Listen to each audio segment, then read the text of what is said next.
Rong Yu, Wet Bitterness, number 2.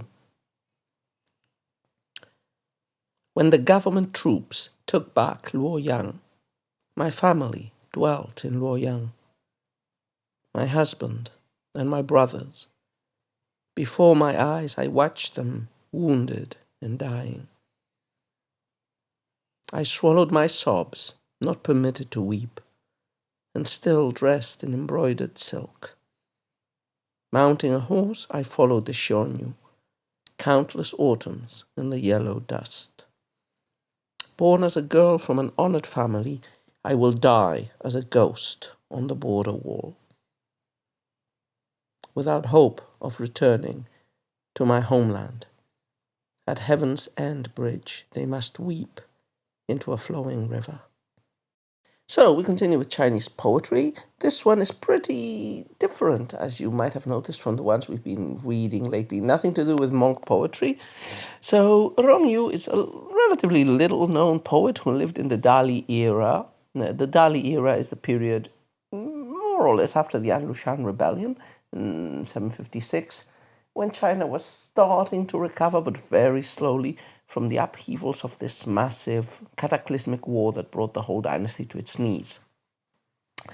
Dali era poets, especially the group that is called the 10 Worthies of the Dali era, headed by Lulun, generally considered this type of like manieristic, refined, high tang, continuistic, nature descriptive and type of poetry without, serious social tones and issues, which would characterize much of the poetry immediately following that in the Middle Tang.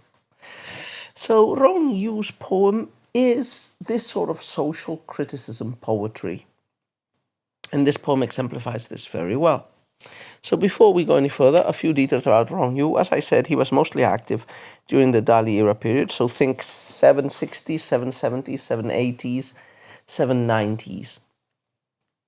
He passed the Jinshi examinations, and then he had a whole string of lower positions, generally serving as retainer to the military commissioners of the provinces. And both before and after passing the examinations, he traveled far and wide in China, both in the north and in the south, which means he would have been pretty well acquainted with the country and the different situations thereby.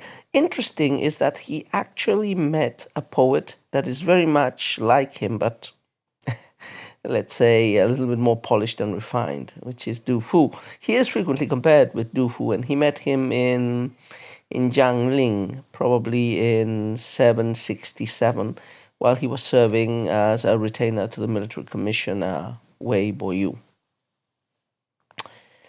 And as I said, his style is this sort of poetry of social criticism, of depicting the calamities of war on the citizens, indirectly criticizing the rulers, and of sympathizing with the plight of the common people, and associating the suffering of the people with the suffering of the country. So, very typical in some of Du Fu's stuff. The poem that we have read is curious because it's in a female persona. Like, the plot is pretty transparent. There's this woman who was in Luoyang with her family, and she's from an aristocratic background. Now, Luoyang was the eastern capital of the Tang dynasty. The western one was Chang'an. And Luoyang was taken by An Lushan and his rebels during the An Lushan rebellion. In fact, it became the capital of the rebels, so it remained in rebel hands for quite a few years. The scene depicted here would have taken place after the city was liberated by the Tang army. But as the tone and the wording of the poem implies, this liberation was, let's say, less than optimal. I mean, armies in the past were what they were. They're still even like that today a little bit, I'd suspect. That is, sacking a city means no friends and foes. Sorry, it means, friends become foes. So it doesn't matter if this woman or the people in Luoyang were sighing for a return to Tang control. When the troops of the Tang reconquered the town, you can imagine that the typical scenes of pillage, murder, rape, and so on would have taken place. So this poem is in the voice of a woman, of an aristocratic woman, who sees during the liberation of Luoyang her family slaughtered, and with no means for making a living, is forced to live among the barbarians. and probably, serving them. This is a very, I don't know how realistic this is. It sounds very unlikely. Why would a young aristocratic woman go and serve with the barbarians or live with the barbarians? But this is a very common trope in classical Chinese poetry, starting at least from the Han and based on real incidents of aristocratic women married to the Xiongnu. Xiongnu were the northern barbarians during the Han Dynasty, and later they became just a generic name for the northern barbarians. So there are lots of poems and stories about Chinese princesses or beautiful aristocratic ladies being sent by the court to marry these barbarians and forced to spend the rest of their lives in that exotic land, which they hate. It's not China. It's the steppe. It's arid. It's cold. It's barren. It has grasses but no trees. People don't follow Chinese customs or Chinese eating habits. They don't follow social habits of the Han either. Like for example, men marry their brothers widows, or even their fathers' widows.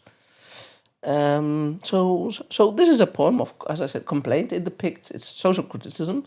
It depicts through this aristocratic woman brought from riches to rags the fate of lots of Chinese, and women always act as a catalyzer of like the weaker group and the one with which one can sentimentally feel more of an appeal or sympathy for. And even while wearing her old clothes of better times, she has to go and live with barbarians for years and years on end and die there.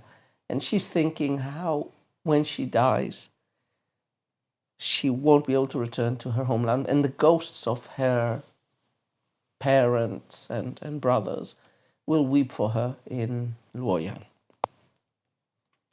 The poem is not a regulated poem.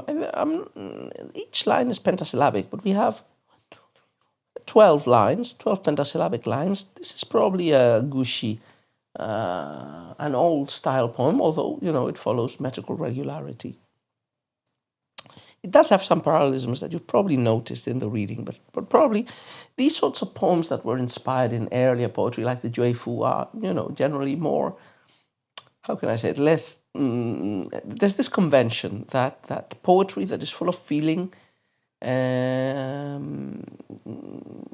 it fits better with more looser metrical forms than the regulated poems. Like it's more sincere, more direct. Okay, let's take a look at the poem. This is the second of a series of poems named Kuzai Xing, What Bitterness, depicting the social conflicts and hardships of the common people due to the court's policy of using troops to put down domestic turmoil. So as usual, let's take a look at the poem couplet by couplet. First couplet. When the government troops took back Luoyang, my family dwelt in Luoyang. So as usual, the first couplet, if this is a couplet, depicts the background of the poem. We are in Luoyang, the capital, the eastern capital, and this is where the poetic persona lives, and her family lives when the Tang Dynasty troops proceed to liberate the city. Second couplet, my husband and my brothers, before my eyes I watched them wounded and dying. So we don't get any detail about who slaughtered the brothers. Was it the An Lushan troops after running away? Was it the liberators who killed them accidentally or on purpose? Whatever the situation, the place of family has become the place of death, as the relatives of this poetic persona have been slaughtered before her very eyes in the liberation of the eastern capital. Okay, the next couplet, third couplet, includes her reaction. I swallowed my sobs, not permitted to weep, and still dressed in embroidered silk. Yeah. So she cannot mourn or cry for them because, in theory, like if the Tang troops have killed her family, it's because they were considered supporters of the rebels and therefore traitors. And, like a typical punishment is you're not allowed to mourn or hold rights even for family members if they're traitors. I would imagine it's something like that, but or it would be dangerous to do it even if it were allowed. So, she can't cry. She has to keep all the grief inside.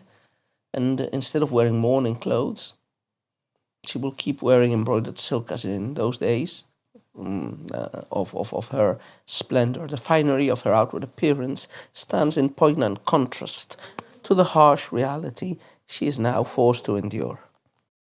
Fourth couplet. So after the destruction of the city, we get her exile from it. Mounting a horse, I followed the Xiongnu, countless autumns in the yellow dust. Who are the Xiongnu that she is following? Lots of the troops of An Lushan were barbarian recruits and mercenaries. An Lushan, the leader of the An Lushan rebellion, was a military leader of Parthian origin, and he was given massive military command of the northeastern frontiers of the Tang Empire. And he recruited a big army, which included lots of barbarian troops. Perhaps these Xiongnu that she's following are, the rebels who are going back, and they would remain ensconced in northeastern China for the remaining of the Tang dynasty. Or perhaps no, perhaps she's going to serve the barbarians, the real 100% barbarians, not the rebels against the Tang. But anyway, she mounts a horse, she goes there, and countless autumns in the yellow dust. The steppe is not the green pasture, the verdant place of Chinese civilization. It's a dry land with extremes of temperature, with grasses and hardly any trees. Countless autumns pass by. She gets old. Fifth couplet. Born as a girl from an honored family, I will die as a ghost on the border wall. So with the fifth couplet, we've got the whole description of her situation finished, and we conclude in this and the sixth couplet with her thoughts. So she's old now, she's living among the barbarians. She doesn't hope to return to China. Her family, anyway, has long ago been massacred. She will probably have relatively little incentive to go back. So now she projects to the future. How will her life end? I will die as a ghost on the border wall without hope of returning to my homeland. Sorry, born as a girl from an honored family, I will die as a ghost on the border wall. So you get this contrast between civilization and barbarism, between the woman who was once a member of an aristocratic family and who will now die, like the conscripts taken from the Qin dynasty onwards to work at the Great Wall in the northern frontiers, and dying a shameful life for a cultured Chinese citizen who would have wanted to be buried in his family graveyard with his ancestors. And the last couplet clinches this dim, pessimistic view of the dark future ahead, of a death at the border far from civilization, without hope of returning to my homeland. At Heaven's End Bridge, they must weep into a flowing river. That is, the ghosts of her relatives, of her husband and brothers who were murdered in Luoyang, they might live on, still in the capital. The Heaven's End Bridge was a bridge overlooking one of the main avenues of Luoyang.